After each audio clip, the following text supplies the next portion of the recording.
Their suburban home in Denver was comfortable, their finances stable, and their social life thriving. To everyone on the outside, they were the perfect couple. But lately, something had shifted. Claire had become distant. At first, he thought it was stress. She had recently started a new position at a marketing firm, and the long hours were wearing her down. But then came the unexplained absences, the late nights, the sudden need for privacy. She had always been affectionate, touching his arm when she spoke, pulling him in for a kiss just because. Now, she barely looked at him when she got home. Her phone, which used to be left on the kitchen counter without a second thought, was now always in her pocket, face down. And then there was the scent. David had always loved Claire's perfume. Subtle, floral, the same one she had worn since they met. But lately, there was something different. A faint, masculine cologne clinging to her clothes. At first, he told himself it was nothing. Maybe she had brushed past a coworker. Maybe it was from a meeting. But the doubt had already crept in, and once it did, it was impossible to shake. The first real sign came on a Friday night. Claire had told him she was meeting her friend Emily for drinks, a routine he never questioned. But at 11 p.m., when David texted to check in, there was no response. By midnight, he called. No answer. At 1 a.m., she walked through the door, hair slightly disheveled, cheeks flushed. "Hey," she said, voice casual, as if she hadn't just ignored him for hours. "Did you have fun?" he asked, keeping his tone light. Claire nodded, kicking off her heels. "Yeah, it was great. Emily had some crazy stories from work. We lost track of time." A lie.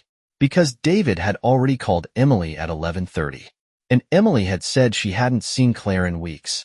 That was the moment David knew. Something was wrong, and he was going to find out exactly what it was. David didn't confront Claire immediately. Instead, he watched, listened, paid attention in ways he never had before. And the signs were everywhere. She laughed at her phone late at night, fingers flying across the screen, grinning at messages he never saw. Her scent was different when she came home. She took more showers than usual, sometimes as soon as she walked through the door. Then there were the excuses. "I have to stay late at work again.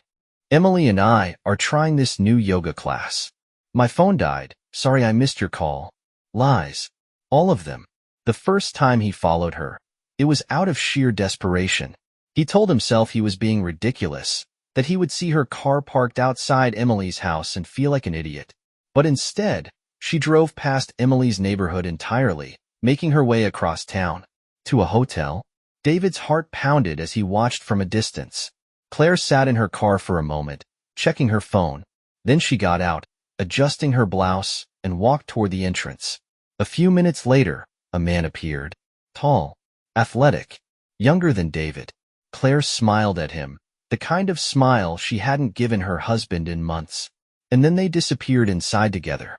David sat there, gripping the steering wheel, his stomach in knots. He had suspected, had feared, but seeing it unfold with his own eyes, it was like a knife to the gut.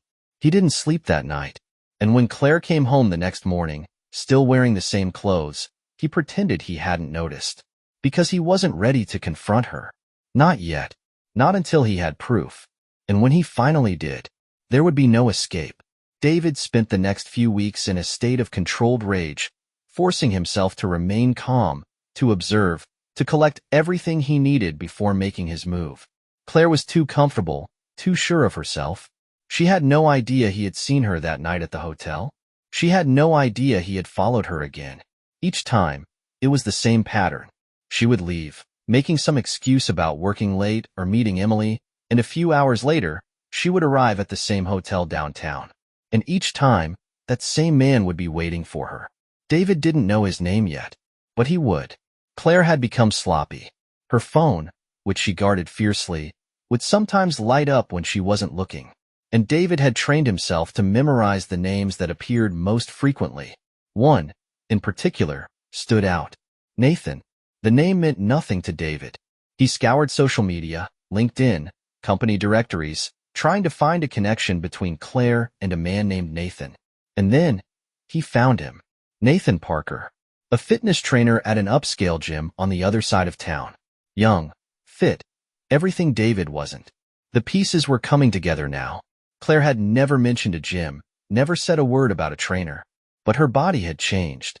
She had been working out more, suddenly obsessed with staying in shape, spending extra time in front of the mirror before she left the house. Nathan was the man she was seeing. But how long had it been going on? David wasn't just going to ask. He was going to make her tell him. David planted small tests to see how far Claire's deception ran. One night, he asked, "You and Emily having dinner again this Friday?" Claire smiled and nodded. "Yeah, I told you about it already, remember?" Lies. Another time, he pretended to come home early. Claire had said she was at work, but when David walked into their bedroom, her closet was open, and she had clearly changed out of something much more revealing. She had planned to go to him, and when he called her office, they said she had left hours ago. David could feel his rage growing, but he forced himself to remain calm, because he wanted the perfect moment. He wanted her to destroy herself, and he knew exactly how to make it happen. David finally broke into her phone when she was in the shower. He had watched her enter her passcode before, memorizing the sequence of numbers. And what he found inside confirmed everything.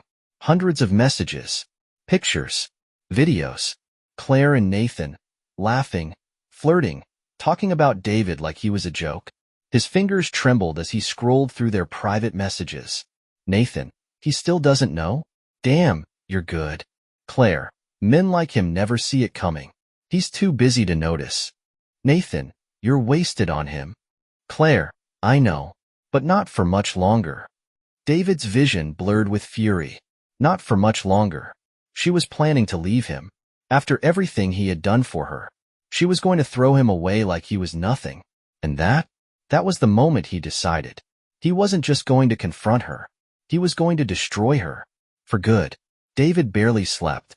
Every night, he lay awake staring at the ceiling, replaying the messages, the images, the videos. Claire had made a fool out of him. For months, while he worked late, while he saved money for their future, she had been spending her nights with another man. And worst of all, she had laughed about it. Nathan wasn't just a fling. This was an affair she had nurtured, something she had planned, cultivated, hidden so carefully, until she got lazy. She had assumed David was too blind, too trusting, too busy to ever suspect a thing. And maybe she had been right. But now, she had no idea what was coming. David started acting normal again. If Claire noticed his coldness, she didn't say anything. She was too comfortable, too confident in her deception. She still left the house with the same lies. Still hit her phone screen when he walked by. Still returned home late, smelling of another man's skin. And David? He let her. Because he was waiting. Because this wasn't just about catching her. It was about destroying her carefully built fantasy from the inside. David started taking small steps to break Claire's world apart. He tracked her location through her phone. He recorded their conversations, noting every lie she told him. He watched her spending habits, tracking the charges for expensive hotels, dinners, gifts. And all the while, he waited. Because he wanted her to walk right into the fire. One evening, David left his laptop open, intentionally placing an old wedding photo of them as the screensaver. Claire walked by, pausing for just a second. Her expression changed, something flickering across her face. Hesitation, guilt, regret. But then, just as quickly, she shook it off. And that was all David needed to know. There was no saving this. No fixing it. Claire had already made her choice. And now, he was going to make his. He wasn't going to catch her in a lie. He was going to walk in and watch it happen, with his own eyes. And when he did, there would be no way out for her. David sat in his car outside the hotel, the same hotel Claire had been visiting for weeks. He had been here before, watching, waiting, but tonight was different. Tonight, he wasn't just gathering evidence. He wasn't just confirming what he already knew. Tonight, he was going inside. He watched as Claire's car pulled into the parking lot, her movements familiar now, too well rehearsed. She adjusted her hair in the rearview mirror, checked her phone, took a deep breath, and stepped out. She wasn't nervous. She wasn't hesitating. She was excited. There was an ease to the way she moved, as if this wasn't an affair at all, but something more permanent, something she had convinced herself was real. David's hands clenched into fists, as he watched her walk to the entrance. She didn't even look around.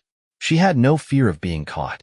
She had no idea her husband had been following her for weeks, documenting every betrayal, every lie.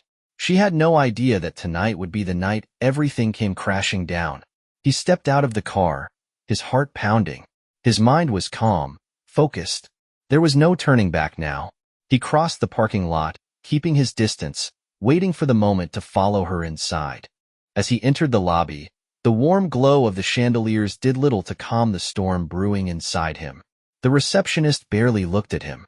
People came and went, unaware of what was about to unfold. He saw Claire step into the elevator, her phone in her hand, typing something. Probably a message to Nathan. Probably something flirtatious, something cruel, something confirming that she had never once felt guilty. He watched the floor number light up as the elevator ascended. Room 412.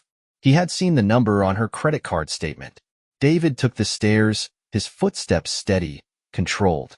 He wasn't rushing. He wasn't second-guessing himself. He was walking toward the moment that would change everything. The moment he would see with his own eyes what he already knew in his heart.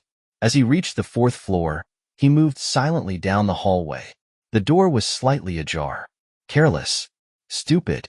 She wasn't worried about being caught because she never thought he would figure it out. He stood outside for a moment, listening. He could hear voices inside, laughter, the rustling of sheets. His vision blurred with rage, but he forced himself to stay composed. And then, he pushed the door open. Time slowed. Claire was on the bed, her body tangled with Nathan's. Their clothes lay in a careless heap on the floor. They didn't see him at first, too caught up in each other, too lost in the betrayal. And then Claire's eyes flickered up, meeting his, and in that instant, everything shifted. Her face drained of color. David. Her voice was barely a whisper, filled with a panic she had never felt before. Nathan turned, startled, his confusion quickly morphing into fear as he realized who was standing in the doorway. David stepped inside, closing the door behind him. The room felt suffocating, the air thick with tension. Claire scrambled to grab the sheets, pulling them over herself as if that could undo what had just happened. He didn't speak at first. He just stared at her, at the woman he had loved, the woman he had built a life with. She looked like a stranger. The betrayal was so deep, so absolute, that he couldn't even recognize the person in front of him. Nathan sat up, his hands raised slightly, as if that would protect him. Listen, man, Shut up, David said, his voice like ice. Claire started shaking her head, tears forming in her eyes. David, Don't, he interrupted. Don't even try. She opened her mouth, then closed it. There were no excuses that would work. No lies that could fix this. She had been caught, and for the first time, she truly understood what that meant.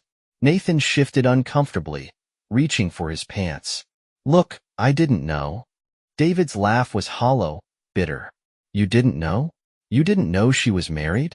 He took a step closer, his rage barely contained. You didn't know that she had a husband waiting for her at home while she was sneaking off to be with you?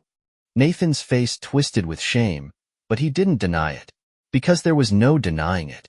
Claire reached for him then, her fingers grazing his arm, desperate. David, please, I can explain. He yanked his arm away as if her touch burned. Explain? His voice rose, anger finally breaking through the icy control. Explain what? How long have you been lying to me? How many nights have you come home, kissed me, and pretended that nothing was happening?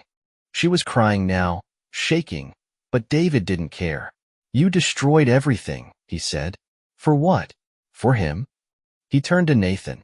You're not even worth it. Nathan's jaw clenched, but he didn't speak. He knew better.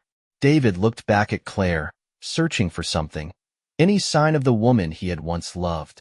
But she was gone, replaced by this stranger, this liar, this cheat. I want a divorce. The words were sharp, final. Claire gasped, shaking her head. David, no, please. He stepped back, reaching for the door. You made this choice. Now you have to live with it. He left before she could say anything else, before he could let himself feel the full weight of what had happened. As he walked out of the hotel, He took a deep breath. The night air was cold, but for the first time in weeks, he felt something close to clarity. Claire had thought she could get away with this. She had thought she could keep lying, keep sneaking around, keep treating him like a fool. But she was wrong. And this was just the beginning. David drove aimlessly through the city, his mind spiraling between fury and disbelief. The image of Claire in that hotel room, tangled up with Nathan, was burned into his memory, impossible to erase. He gripped the steering wheel so hard his knuckles turned white, his body thrumming with restless energy. He wanted to hit something, to scream, to demand answers that would never satisfy him. The betrayal was complete, the damage irreversible. And yet, part of him still felt stuck, as if his brain hadn't fully processed what had just happened. The reality was simple. His marriage was over. Everything he had built, everything he had trusted, had been destroyed. But Claire wasn't going to walk away from this untouched. No, she had made a choice, and now she was going to pay for it. David wasn't just going to leave quietly, tail between his legs.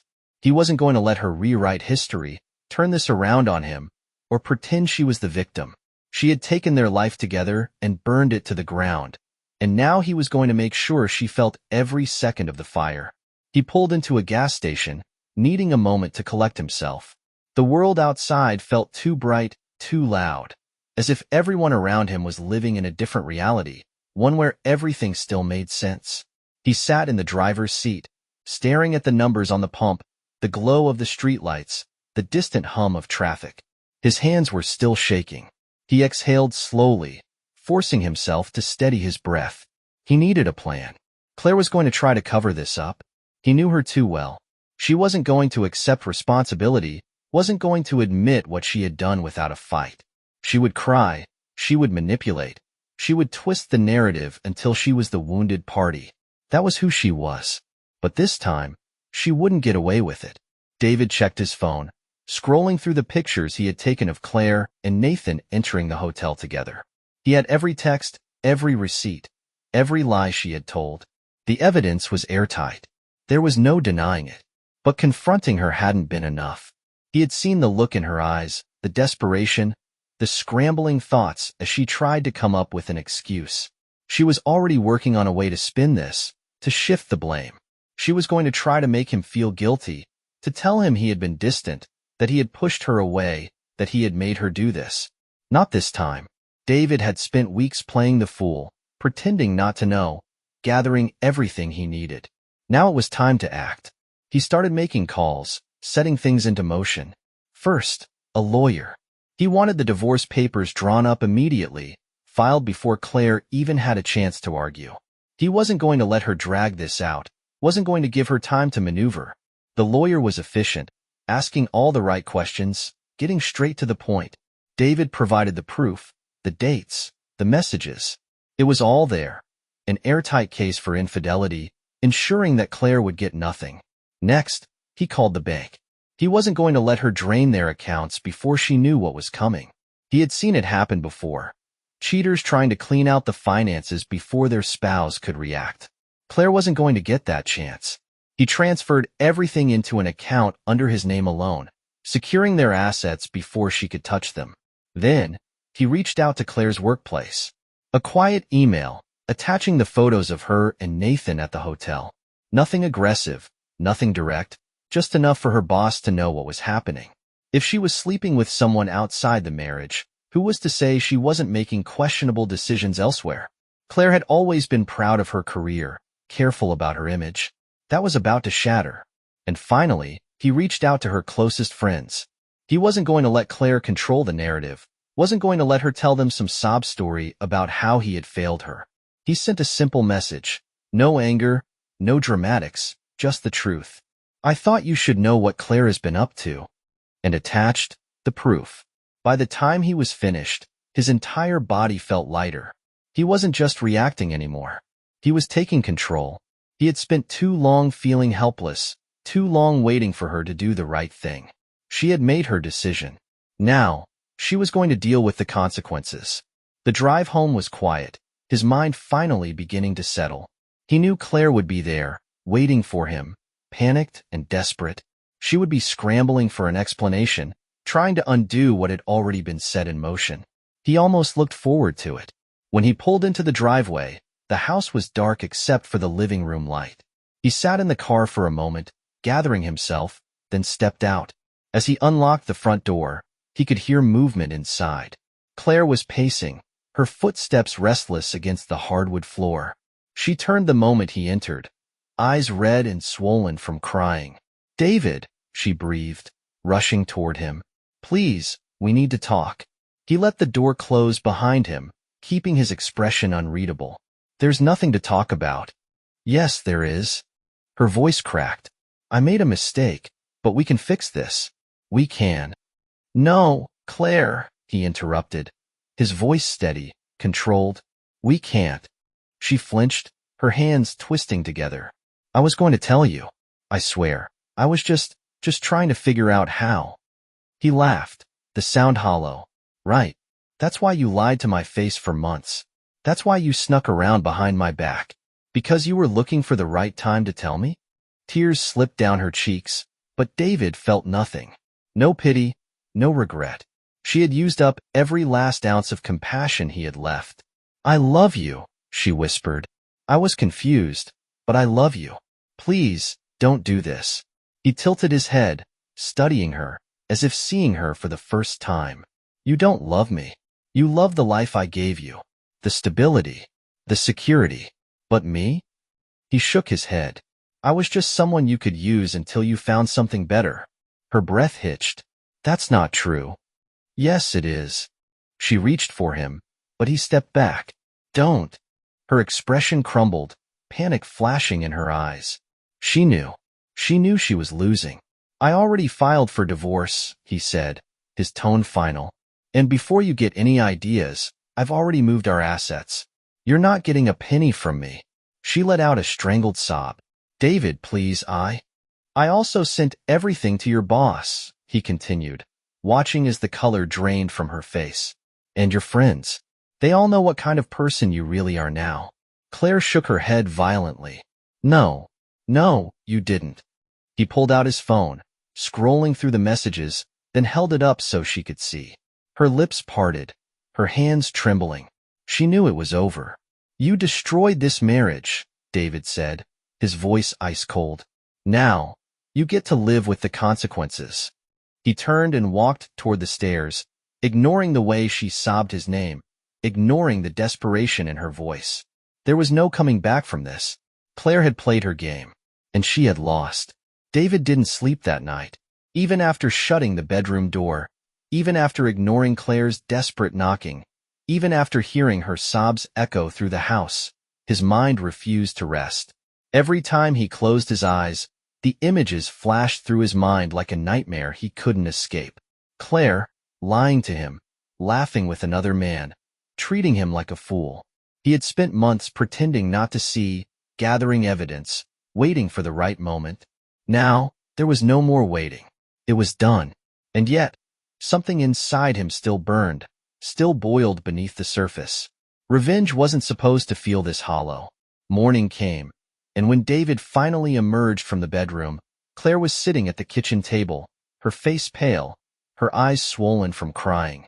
She looked up the moment she saw him, her fingers gripping the edge of the table like she was afraid he might disappear.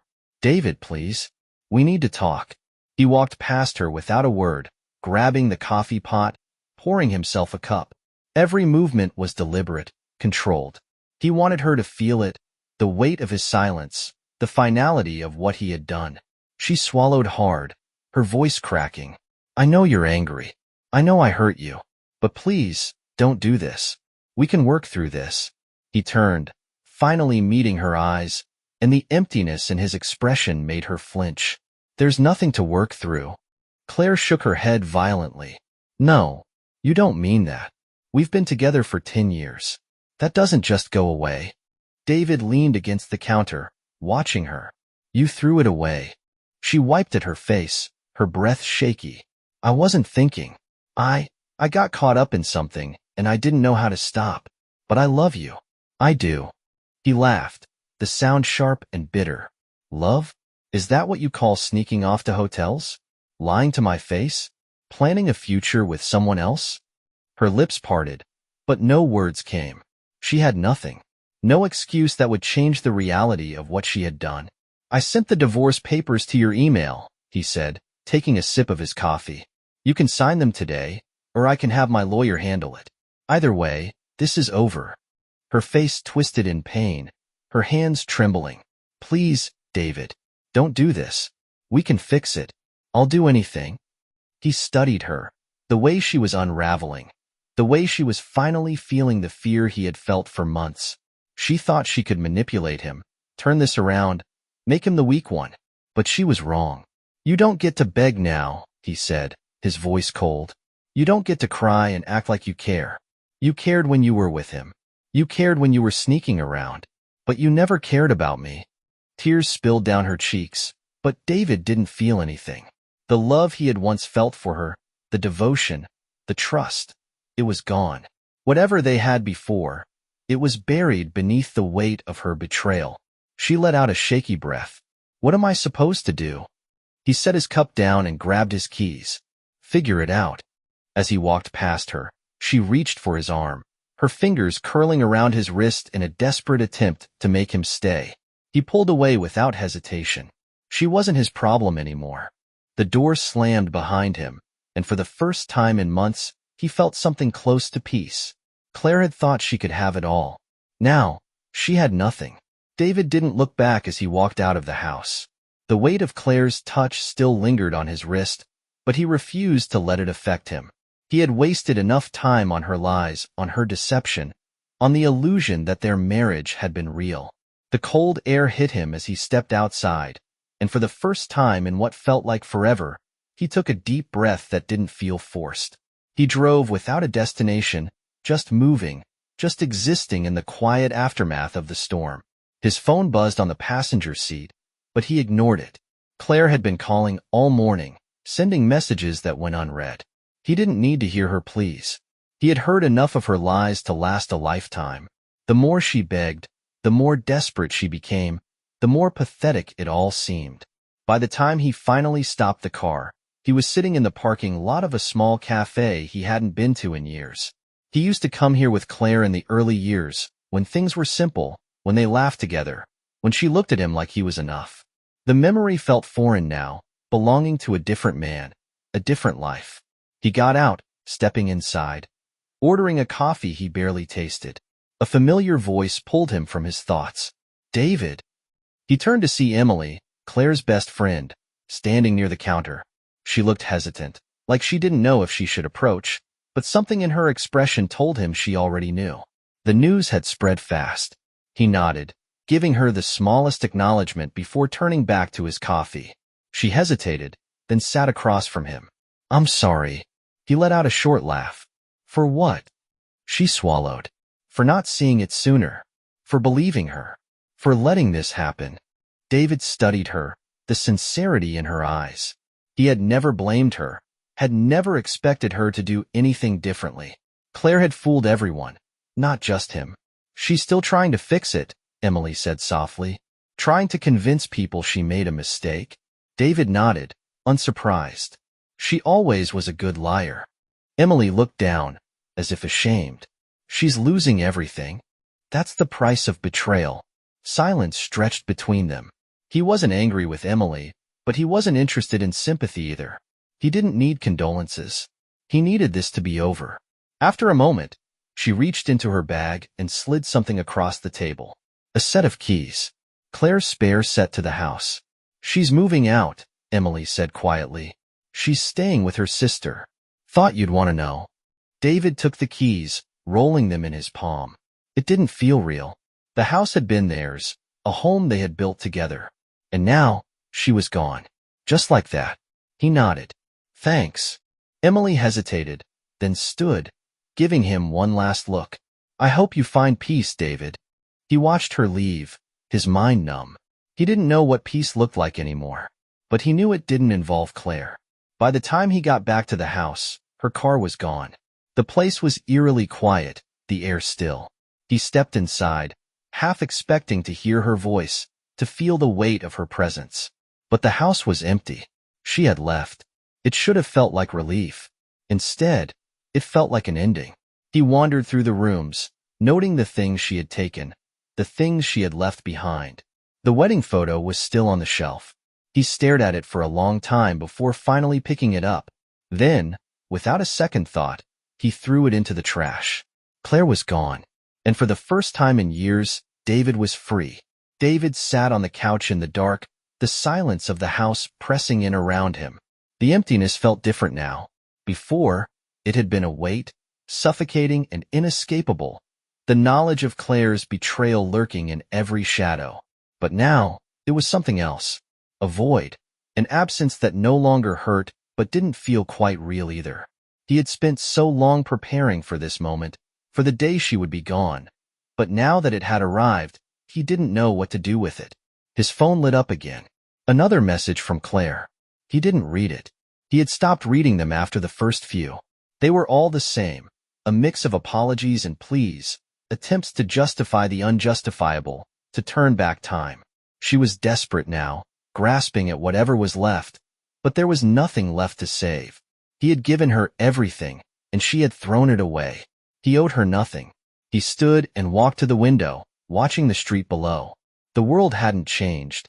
Cars passed by, people walked their dogs, life continued as if nothing had happened. But for him, everything had shifted. The life he had built, the future he had envisioned, all of it was gone. The finality of it was both terrifying and liberating.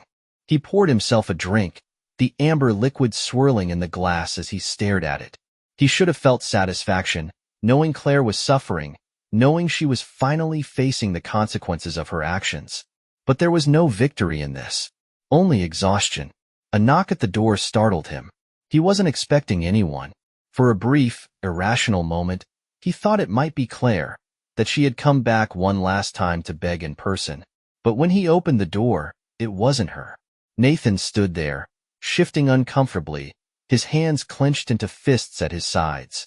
David stared at him, his pulse spiking, the rage that had been simmering beneath the surface threatening to explode. Nathan swallowed hard.